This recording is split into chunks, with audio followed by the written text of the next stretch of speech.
विकास शर्मा जी निवराना से। राधे राधे। राधे राधे महाराज जी। महाराज जी, मैं पूजा पाठ करता हूँ और करवाता हूँ कर्मकांड। महाराज जी, क्या हमें केवल नाम जप के सहारे चलना चाहिए या समय समय पर स्तोत्र, श्री सूक्त, पुरुष सूक्त, चालीसा इत्यादि का भी पाठ करना चाहिए? नहीं, 5 बातें हमने बताई,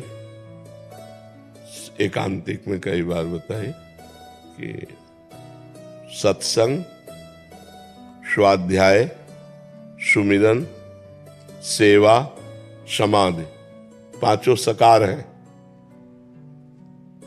थोड़ा समय हम सत्संग के लिए निकालें, वो भी भगवान का ही तो है ना, क्योंकि इकट्ठे हम नाम में अकेले मन लगावे तो नहीं लगेगा, इसको नवम नवम चाहिए, इसको कुछ बदलाव चाहिए। तो हम 5 भागों में अपने समय को बांट लेते हैं।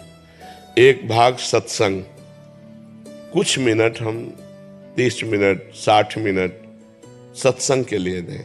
अगर हम सत्संग में रोज नहीं जा पाते हैं तो आजकल यंत्र है, मोबाइल से सर्च करें, हमें जो अच्छा लगे, जहां ऐसा समझ में आवे कि शास्त्र सम्मत सत्संग हो रहा है, जिसका कोई ताल्लुक नहीं है, शास्त्र से मतलब नहीं, बस एक मनोरंजन, वो प्रथम श्रेणी के जो एकदम बिल्कुल शून्य है, उनके लिए तो चलो, इनको का नहीं आता, स्कूल में तो पहुंच गए।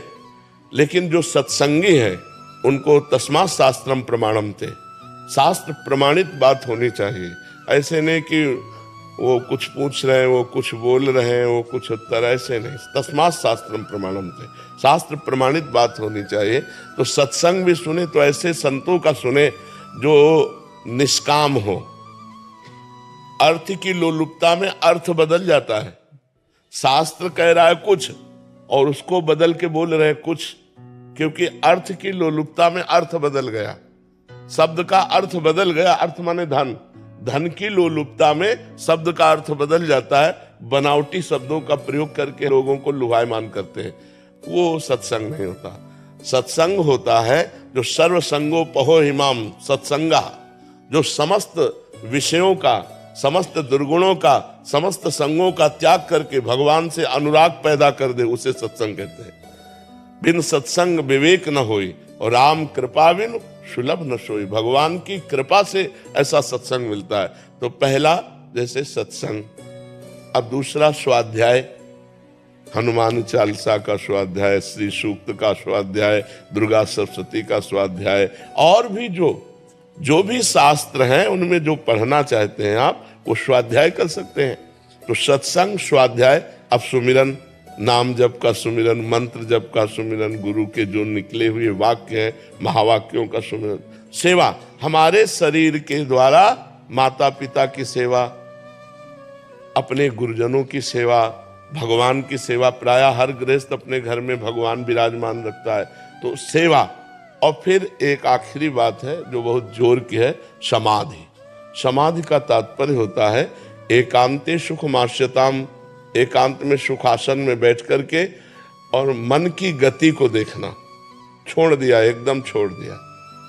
कहाँ जा रहा है, जहां जा रहा है वहां देखो क्यों जा रहा है, हटाओ उसको, वहां से हटा के अपने लक्ष्य पे लगाओ। चित्त वृत्ति का निरोध करके परमात्मा में लगाना ही योग कहा जाता है। और धीरे धीरे धीरे धीरे शांत, नींद ना आने पावे, तंद्रा ना आने पावे। इसीलिए जब समाधि शब्द आता है तो फिर आसन प्राणायाम आ जाते हैं कि प्राणों का संशोधन करके आसन पर बैठकर शांत, और ना कुछ समाधि हो तो कम से कम नाम का ध्यान करे, राधा राधा। तो ये 5 बातें, जैसे सत्संग, सुमिरन, स्वाध्याय, सेवा और समाधि, ये 5 बातें ना, तो इन 5 बातों में आप 5 स्वीकार कर लीजिए तो आपका संपूर्ण भजन होने लगेगा। ठीक है। और पांडित्य कर्म में सावधानी रखिए कि जिसका अनुष्ठान जितना लीजिए उतना पूरा कीजिए। अगर जजमान को तो पता नहीं है और हमने अनुष्ठान का पैसा लिया और अनुष्ठान पूरा नहीं किया, तो फिर भगवान देख रहा है, फिर वो आपकी बुद्धि पे हानि पहुंचाएगा। आप भजनानंदी तो आपके भजन को ले लेगा। तो किसी का भी अनुष्ठान कीजिए तो उतना ही अनुष्ठान कीजिए जितना संकल्प लिया है, संकल्प के अनुसार उसे पूरा करेंगे तो आपका भजन मार्ग पुष्ट होता रहेगा।